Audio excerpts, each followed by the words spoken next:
warahmatullahi wabarakatuh. Ambo Harliani dengan NIM 1911290037. Ambo kuliah di Institut Agama Islam Negeri Bengkulu, Fakultas Tarbiyah dan Tadris Prodi Bahasa Indonesia.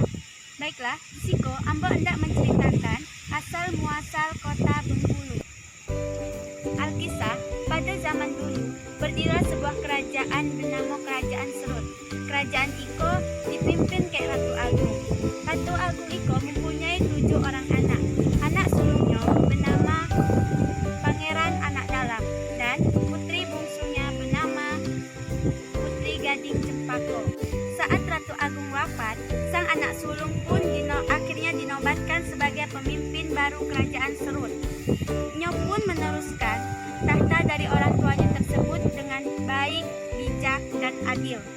Di bawah kepemimpinannya, sektor perdagangan kerajaannya tersebut berkembang dengan begitu pesat. Seiring waktu berjalan, Putri Gading Cempaka pun tumbuh menjadi anak yang elok rupanya. Kecantikannya itu pun termasyhur dan membuat pangeran dari berbagai kerajaan ingin meminang adik dari Pangeran Anak Dalam. Salah satu pangeran yang berminat melamar Putri Gading Cempaka yaitu pangeran dari Kerajaan Aceh.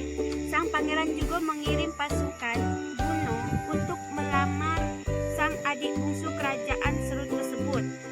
Sayangnya, lamaran Iko ditolak mentah-mentah oleh Pangeran Anak Dalam selaku kakak dari Putri Gading Cempaka. Mengetahui penolakan tersebut, sang Pangeran Aceh pun menjadi murka. Tak lama kemudian, Pangeran Kerajaan Aceh pun memerintahkan semua pasukannya untuk menyerang Kerajaan Serut dalam pemimpinannya Pangeran Anak Dalam. Mengetahui rencana Pangeran Aceh tersebut, Pangeran Anak Dalam pun kemudian menyediakan taktik untuk meredam serangan musuhnya tersebut. Taktik tersebut dilakukan dengan menebang pohon di sekitar wilayah kerajaannya. Batang pepohonan tersebut buang ke sungai agar dapat menghambat laju pasukan Aceh yang melewati jalur air tersebut. Saat pasukan Aceh datang, mereka pun terkejut bukan kepala. Mereka nengok sungai yang seharusnya dapat dilewati kini telah dihambat oleh banyaknya pepohonan. Meski terkejut, mereka ternyata tidak gentar. Malahan, mereka pun berusaha sekuat tenaga untuk melewati segala batang pohon tersebut sembari berteriak, "Empang kahulu, empang kahulu." Dengan usaha keras tanpa henti, mereka pun berhasil melewati segala batang pohon tersebut. Para prajurit pasukan Aceh pun akhirnya sampai di daratan Kerajaan Serut. Tak lama kemudian, mereka pun disambut ke serangan pasukan Kerajaan Serut yang sengaja disediakan oleh Pangeran Anak Dalam. Kemudian peperangan keduanya pun berlangsung begitu sangat sengit. Saking sengitnya, tidak ada satupun yang menang atau kalah pada peperangan tersebut. Yang ada hanyalah banyaknya korban yang berjatuhan di antara kedua belah pihak. Nengok peperangan yang tidak kunjung usai tersebut, Raja Anak Dalam pun menjadi begitu nangis.